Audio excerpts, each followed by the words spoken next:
Janasena cadre నాయకుల నుంచి ఇప్పుడు ఒక మాట వినపడుతుంది. అయ్యా పవన్ కళ్యాణ్ గారు, ఈ పిఠాపురం మాజీ ఎమ్మెల్యే సత్యనారాయణ వర్మ బాధేంటో ఒక్కసారి చూడండి.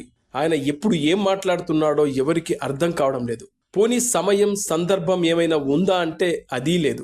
మీడియా ముందుకు వచ్చారంటే చాలు ఏదో ఒకటి మాట్లాడిస్తున్నాడు. అందుకే వర్మ బాధని కాస్త పట్టించుకోండి, అర్థం చేసుకొని ఈ సమస్యకు పరిష్కారం చూపించాలనేది జనసేన అధినేతను తమ క్యాడర్తో పాటు నాయకులు కోరుతున్నారు. పవన్ కళ్యాణ్ కోసం ఎమ్మెల్యే సీటు, అంతకు మించి కంచుకోటైన పిఠాపురం నియోజకవర్గంను వదులుకున్న వ్యక్తి వర్మ. టికెట్ విషయంలో వర్మ అనుచరులు అభిమానులు చేసిన తతంగం అంతా ఇంతా కాదు. దీంతో చేసేదేమీ లేక హైకమాండ్ బుజ్జగింపులు చేసింది. అధికారంలోకి వచ్చాక ఇదిగో పిఠాపురంను మరో హైదరాబాద్ చేస్తానని టీడీపీ అధినేత చంద్రబాబు కీలక హామీ ఇచ్చారు. గుండెల్లో పెట్టుకుంటాను, తగిన ప్రాధాన్యతనిస్తానని పవన్ కూడా మాటిచ్చారు.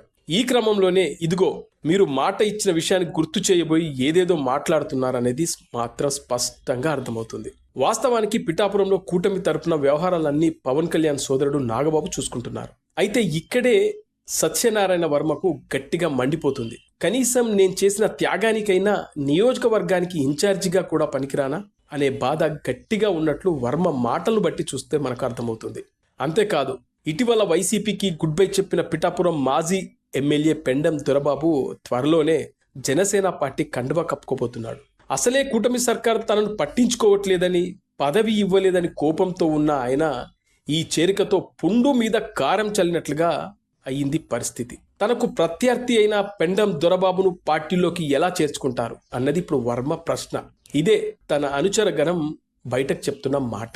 వర్మ బాధ, కోపానికి చాలా కారణాలే ఉన్నాయంట. అయితే ఈ వర్మ పవన్ కళ్యాణ్ ఉద్దేశించి ఏం మాట్లాడాడు? లేదా జనసేన పార్టీ తనను పట్టించుకోవట్లేదనా? లేదా చంద్రబాబు నాయుడు గారి మీద కోపమా? కానీ ఆయన మాత్రం ఓ కామెంట్ చేశాడు. అదేంటంటే, చంద్రబాబుకున్న అభిమానులు కోట్లాది మంది కార్యకర్తల్లో నేను ఒక్కడిని. సైనికుడిగా పనిచేశాను. నేను స్థానికుడిని, పిఠాపురంలోనే పుట్టి పెరిగిన వాణ్ణి. నేను లోకల్ అంటూ నిరంతరం ప్రజల్లో ఉండేవాణ్ణి. నా హవా ఎవడో వచ్చి తగ్గిస్తానంటే అయ్యే పని కాదు.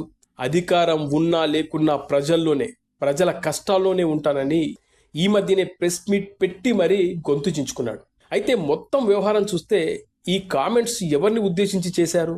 అసలు సందర్భం ఏంటి? ఒకవేళ పవన్ గురించి మాట్లాడారా? లేదంటే త్వరలోనే జనసేన పార్టీ కండువా కప్పుకోవడానికి సిద్ధమైన పెండెం దొరబాబు గురించి మాట్లాడారా?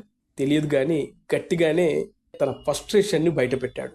సో మొత్తానికి వర్మ బాధ ఏంటి, ఏం కావాలి, ఏం ఆశిస్తున్నారు కొంచెం తెలుసుకొని పవన్ కళ్యాణ్ గారు పరిష్కరిస్తే బాగుంటుందని జనసేన పార్టీకి సంబంధించిన నాయకులు, కార్యకర్తలు అంటున్నారు. మరి పవన్ స్పందిస్తారా?